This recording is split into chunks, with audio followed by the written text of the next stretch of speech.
గురుగారు, ఇప్పుడు ఉండే ప్రజెంట్ జనరేషన్కి ఇంత పెద్దగా నవరాత్రి పూజ చెయ్యాలి అని అంటే కనుక అన్ని విధి విధానాలు ఆచరిస్తూ దేవుడికి నైవేద్యం పెడుతూ అలంకరణలు చేసుకుంటూ చేయాలంటే ఉద్యోగరీత్యా కుదరకపోవచ్చు.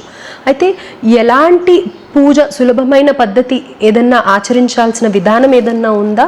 ఇప్పుడు కాలం వాళ్ళకి మేము ఆచరించలేకపోతున్నాం, మాకు కొద్ది సమయంలో మేము ఏదైనా పూజ చేసుకునే విధానం ఉంటే తెలియజేయండి అనుకునే వాళ్ళకి ఏం చెప్తారు? సాధారణంగా ఇదే ప్రశ్న చాలామందికి ఉంటుందమ్మా. ఎంతోమంది బిజీ స్కెడ్యూల్లో ఉన్నవాళ్ళు చేసుకోలేకపోతుంటారు, ఉద్యోగినులు. కానీ కొంత సమయమైనా దేవుడి కోసం కేటాయించాలి అని అనుకుంటూ అని ఉంటుంది, ఆ దేవత అనుగ్రహం పొందాలని ఉంటుంది. అటువంటి వాళ్ళు ఏంటంటే ఇక 9 రోజుల పాటు నియమమైన జీవితాన్ని గడుపుతూ ఎలాగో పొద్దున్నే లేస్తారు కాబట్టి పొద్దున్నే లేవగానే చక్కగా దీపారాధన చేసి అమ్మవారికి ఒక చక్కటి పూలమాల వేసి నమస్కారం చేసుకొని అమ్మ అనుగ్రహించు అని చెప్పి అష్టోత్తరం, బాల అష్టోత్తరం కానీ లలిత అష్టోత్తరం ఒక్కసారి చదువుకొని అక్షితలు వేసి ఆ అక్షితల శిరస్సును చల్లుకుంటే చాలు.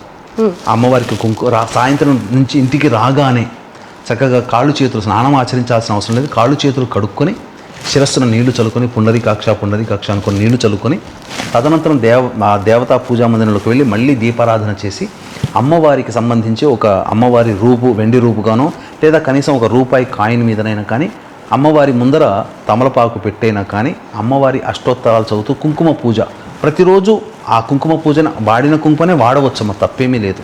కుంకుమ పూజ చేసుకున్న సౌభాగ్యం నిలుస్తుంది. ఇలా చేయొచ్చు. ఇక దీనికి ఇంకా ప్రతిగా కూడా ఎవరైనా నిష్టగా చేసుకునేటువంటి పూజలు చేసుకునే వాళ్ళకి వస్తు రూపేణ వాళ్ళకి ఏదైనా సహాయ సహకారాలు అందించవచ్చు. ఇంకా మనం చేసుకునేది చాలా స్వల్పంగా ఉంది, ఇంకా మనం చేసుకోలేకపోతున్నామని అంటే మన పీఠం ఆధ్వర్యంలో ఈ అక్టోబర్ 6వ తారీఖు పౌర్ణమి వస్తుంది, ఆశ్వీజ పౌర్ణమి. ఆ రోజున వాంఛా కల్పలతా సిద్ధి హోమం, వాంఛా సిద్ధి హోమం అనేటువంటిది జరిపించడం జరుగుతుంది. నవరాత్రులు సంపూర్ణంగా అనుగ్రహించేటువంటి కార్యక్రమం ఇది. ఈ కార్యక్రమంలో గోత్రనామాదులు నమోదు చేసుకోవచ్చు. నవరాత్రుల్లో ముఖ్యంగా ఏ ఆలయంలో చూసుకున్నా కానీ చండీ హోమాలు ఎక్కువగా ఆచరిస్తూ ఉంటారు.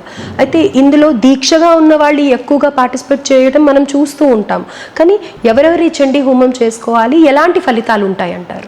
ప్రధానంగా మానవుని నడిపించేది నవగ్రహాలు కాబట్టి ఈ నవగ్రహాలలో చండీ అధిష్టాన దేవతగా ఉన్నటువంటి గ్రహం రాహు, మాయాగ్రహం. ఈ రాహుగ్రహ ప్రభావం వల్లనే ఈ సంబంధించినటువంటి అనేక కష్టాలు మానవులకి కలుగుతున్నాయి, భ్రమ, మాయ. కాబట్టి ఈ రాహు అనుగ్రహం లేకపోవడం వల్లనే స్త్రీలకి వైధవ్యం కలుగుతుంది. అలాగే పిల్లవాడికి అంటే మారకం, తండ్రి మారకాన్ని రాహువే కలగచేస్తాడు. అట్లాగే చాలామంది స్త్రీలు పీసీఓడి ప్రాబ్లమ్స్, సంతాన సంబంధించినటువంటి సమస్యలు, అలాగే వివాహపరమైన సమస్యలు, అనేక రకాలుగా ఇబ్బందులు ఎదుర్కొంటుంటారు. కొంతమంది మానసిక వైకల్యానికి కూడా అనగా ఆటిజం వంటి రోగాలతో బాధపడుతూ పిల్లలు జన్మిస్తుంటుంటారు. ఇటువంటివన్నిటి కూడా రాహు ప్రధాన కారకుడు. అలాగే కారాగార వాసం కావాలన్నా, దుర్వ్యసనాలు పాలు కావాలన్నా ఈ రాహువే. కాబట్టి ఇలాంటి సమస్యలు ప్రతి కుటుంబంలో ఉన్నాయి. కాబట్టి ప్రతి వాళ్ళు చండీ హోమం అనేటువంటిది జరిపించుకోవడం ద్వారా మంచి ఫలితాలు కలుగుతాయి. ఇటువంటి సమస్యలు తగ్గుముఖం పడతాయని చెప్పవచ్చు. అలాగే మహాలక్ష్మి, మహాకాళి, మహాసరస్వతి స్వరూపముగా ఈ చండీ దేవతని ఆరాధన చేసే క్రమం ఆ చండీ హోమంలోనే కనబడుతుంది.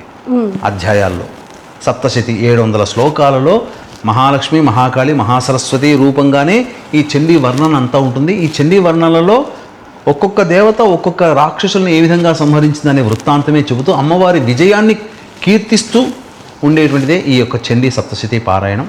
ఇదే హోమం కూడా ఆ విధంగానే అమ్మవారిని కీర్తిస్తూ చేయడం వల్ల అమ్మవారు సర్వసంతుష్టురాలవుతుంది. ఈ ప్రపంచాన్ని నాశనం చేసేటువంటి దుష్టశక్తులని సంహారం చేసినటువంటి సంపూర్ణమైనటువంటి చండీ వృత్తాంతాన్ని మనం చేసుకుంటున్నాం. కాబట్టి అలాగే దీన్ని ఎలా అన్వయించుకోవాలి, మన జీవితంలో మనకు అడ్డుగా నిలుస్తున్నటువంటి దుష్టశక్తులు, దుష్టగ్రహాల యొక్క బారిన పడకుండా వాటి యొక్క దుర్లక్షణాలని తొలగించేటువంటి శక్తి ఆ చండీ అమ్మవారికి ఉంది. కాబట్టి చండీ హోమంలో పాల్గొనడం వల్ల ఇటువంటి చక్కటి సత్ఫలితాలు, దీర్ఘ ఫలితాలు ఉంటాయి. అందున కలవు చండీ వినాయకో కాలభైరవ, ఈ ఒక్కొక్క యుగాన్ని అనుసరించి ఒక్కొక్క దేవతలు ఈ సంబంధించినటువంటి శీఘ్రగతిన ఫలితాలు ఇస్తాయి. ఈ కలియుగానికి గణపతి, చండీ, కాలభైరవుడు, ఈ ముగ్గురు ఇచ్చినటువంటి శీఘ్ర ఫలితాలు ఏ దేవత కూడా ఇవ్వదని మనకు పురాణంలో చెప్పబడింది. అయితే ముఖ్యంగా ఏదన్నా ఒక రోజు ఉందంటారా ఈ 9 రోజుల్లో చండీ హోమం చేసుకోవడానికి? 9 రోజులు కూడా అమ్మవారి రోజులే కాబట్టి ఏ రోజైనా చేసుకోవచ్చు అంటారా? అసలు వాస్తవానికి ఈ నవరాత్రులు అనేటువంటి 9 రోజుల వరకే చేసుకుంటారు, కానీ చాలామంది శాస్త్ర పండితులు అలాగే ఈ అమ్మవారిని ఆరాధన చేసే ఉపాసనా పరులు పౌర్ణమి వరకు చేసుకుంటారమ్మ. 10 రోజులు. ఎందుకనంటే షోడశ కళారూపిణి అని చెప్పి అమ్మవారికి నామం ఉంది లలితా సహస్రనామాల్లో. అంటే రోజుకి ఒక్కొక్క కళలతో బాసిలతో పౌర్ణమికి 15 కళలు వచ్చి అమ్మవారి కళ చేరి 16 కళలతో ఉన్నటువంటిది పౌర్ణమి రోజునే. కాబట్టి పౌర్ణమి రోజునే ఎక్కువగా చండీ హోమాలు చేస్తుంటారు. అమ్మవారు సంపూర్ణమైనటువంటి రూపావతారం చెందేటువంటి రోజు అది.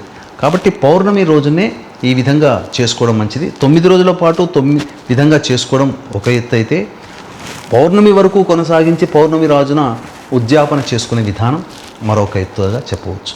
అలాగేనండి.